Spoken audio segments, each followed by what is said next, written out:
Did there come a time when you agreed to meet with the U.S. ambassador from China? Yes, there was. And this was in connection with the conspiracy, correct? Yes, it is. And when approximately was that? That would have been late June, early July of 2017. And why were you meeting with the U.S. ambassador from China? It's the Chinese ambassador to the U.S. Thank you for that correction. The Chinese ambassador to the U.S. Why were you meeting with the Chinese ambassador to the U.S.? Mr. Michel asked me to communicate a message to the ambassador.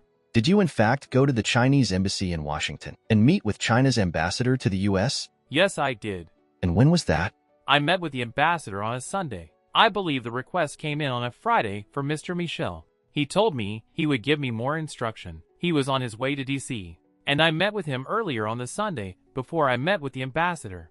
Did you speak with anyone at the Chinese embassy prior to your visit with the ambassador? I believe I spoke with one of the ambassador's assistants to just coordinate the meeting. And what did the ambassador's assistant instruct you to do?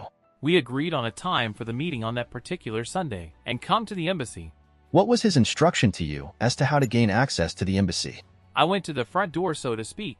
Now, Mr. Higginbotham, could you please tell the jury what happened at your meeting with the Chinese ambassador? It was a relatively quick meeting. I was brought in by the assistant to the ambassador. I was ushered into a very, very large conference. I believe that they had tea available there for me. The ambassador came in a short time later. We exchanged pleasantries, and he said in effect, "Okay, what is the message?" And the message was that there were successful efforts being made for the extradition of Mr. Guo Wenhui, and that there would be additional information forthcoming from General McMaster.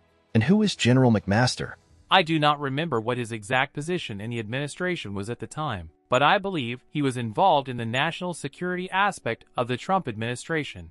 So a senior official in the Trump administration? Yes. Now, what was the Chinese ambassador's reaction to the message you delivered? I remember him being quite stoic.